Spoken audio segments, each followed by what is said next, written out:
মছলন্দপুরে গ্রেফতার জেলা পরিষদের কর্মাধ্যক্ষ সহ 2 তৃণমূল নেতা। উদ্ধার নগদ টাকা, পিস্তল, বন্দুক, কার্তুজ। জোর করে ব্যবসায়ীদের কাছ থেকে টাকা দেয়, হুমকি সহ বেশ কিছু অভিযোগে গ্রেফতার উত্তর 24 পরগনা জেলা পরিষদের স্বাস্থ্য কর্মাধ্যক্ষ অজিত সাহা।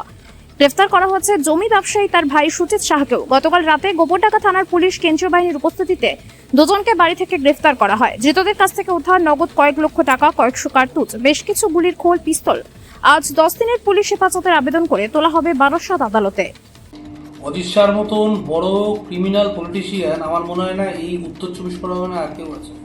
দীর্ঘদিন নিজের প্রভাব খাটিয়ে সাধারণ যে ব্যবসায়ীরা আছে তাদের থেকে তোলা সোনার দোকান নিয়ে নেওয়া, জোর করে জমি দখল করে নেওয়া, তাদের বাড়ির থেকে চলে যেতে বলা, জলের দামে বাড়ি কিনে নেওয়া, 21শে জুলাইয়ের নাম করে ব্যবসায়ীদের থেকে তোলাবাজি করা, অনেকগুলো আপনারা যত কবর খুঁড়বেন, খুঁড়তে অনেক কিছু পাবেন আপনারা। এই মানুষ অপেক্ষা করছিল কবে এই শাসক যাবে আর কবে অজিত শাহর মতন যে দানব তার বিরুদ্ধে তারা কেস করতে পারবে। আমি পুলিশ প্রশাসন, রাজ্য সরকারকে ধন্যবাদ জানাবো যে এরকম একজন নটোরিয়াস ক্রিমিনালকে অ্যারেস্ট করা হয়েছে।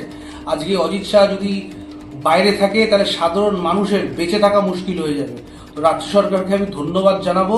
আর এরকম যারা ক্রিমিনাল আছে তারা সবাই জেলের ভিতরে থাকা উচিত। আর এটাও আমরা খবর পেয়েছি যে অজিত শাহর বাড়ির ভিতর থেকে অনেক লাইসেন্স ছাড়া বন্দুক পাওয়া গেছে। তাহলে ভাবতেই পারছেন যদি 4 তারিখ এরা ক্ষমতায় আসতো তাহলে মছলন্দপুর হাবড়ায় কতগুলো প্রাণ যেত, সেটা একবার শুধু চিন্তা করে দেখুন। ভাই কম বলেছে, ওর এগেনস্টে আরো অনেক কেস আছে। জবরদখল জমি, গরিব মানুষদের জমি জবরদখল, বিভিন্ন অছিলায় মেয়েদের সঙ্গে অবৈধ সম্পর্ক, সঙ্গে ওর ভাই আছে, ভাইয়ের সঙ্গে কয়েকজন চামচা আছে, তারা মছলন্দপুরের বিভিন্ন ব্যবসায়ীদের কাছ থেকে লুটে পুটে টাকা খেয়েছে। আমাদের আগামী দিনে আরো দেখতে থাকুন, আস্তে আস্তে প্রত্যেকে ওটা শুরু করবে, খুব তাড়াতাড়ি হবে, নিশ্চিন্তে থাকুন।